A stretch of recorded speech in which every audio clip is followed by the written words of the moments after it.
Bonjour et bienvenue dans ce nouveau podcast sur la blessure d'abandon. Dans les épisodes précédents, nous avons parlé de la blessure de l'abandon, de ses causes, des masques qu'elle peut induire. Nous avons également vu comment l'hypersensibilité peut être un aspect commun chez les personnes qui souffrent de cette blessure. Aujourd'hui, nous allons aborder les différentes formes d'abandon et les attitudes à mettre en place pour ne plus en souffrir ou en tout cas moins en souffrir. L'abandon peut prendre plusieurs formes. On peut parler de l'abandon émotionnel, de l'abandon physique, de l'abandon financier, qui revient aussi, ou encore de l'abandon psychologique. Chacune de ces formes peut causer une grande douleur chez la personne qui souffre de cette blessure. Par exemple, l'abandon émotionnel va se traduire par le fait de ne pas se sentir aimé, de ne pas se sentir reconnu ou valorisé par son entourage. On peut avoir l'impression que les autres ne nous écoutent pas, ne prennent pas ce que l'on dit au sérieux. C'est une forme d'abandon. L'abandon physique peut se manifester par des absences répétées d'un parent ou d'un proche qui va faire souffrir aussi.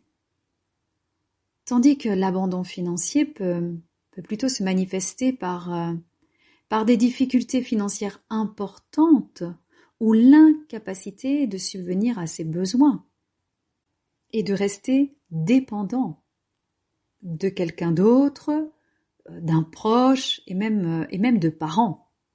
Et en ce qui concerne l'abandon psychologique, la forme la plus courante, c'est de se sentir abandonné alors que l'on est en train de vivre un problème important.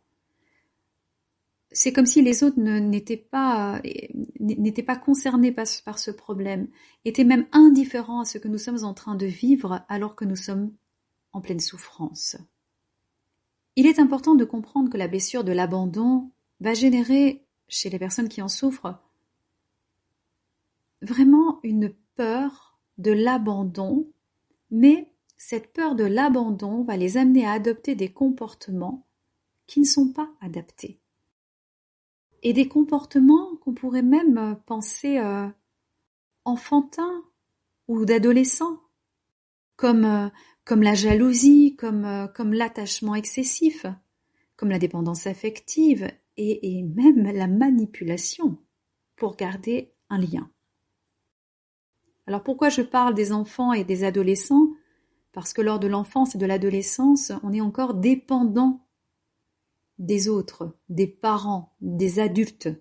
En devenant adulte, on est censé sortir de cette dépendance. C'est ainsi que l'on devient adulte. Pour ne plus souffrir de ces formes d'abandon, la première étape, c'est d'apprendre à se prendre en charge soi-même, à devenir autonome et développer aussi en parallèle une estime de soi, une meilleure estime de soi.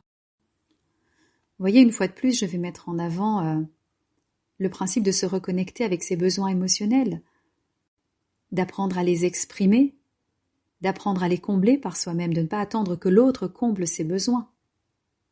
Et puis, il est important de savoir ce dont on a besoin pour se sentir aimé, pour se sentir reconnu et valorisé, afin de le communiquer clairement à son entourage. La première étape pour soigner la blessure de l'abandon, c'est d'apprendre à se prendre en charge soi-même et à s'aimer inconditionnellement. Parce que l'amour inconditionnel, c'est aussi un aspect important dans la guérison, là je parle de guérison, de toutes les blessures émotionnelles. Alors,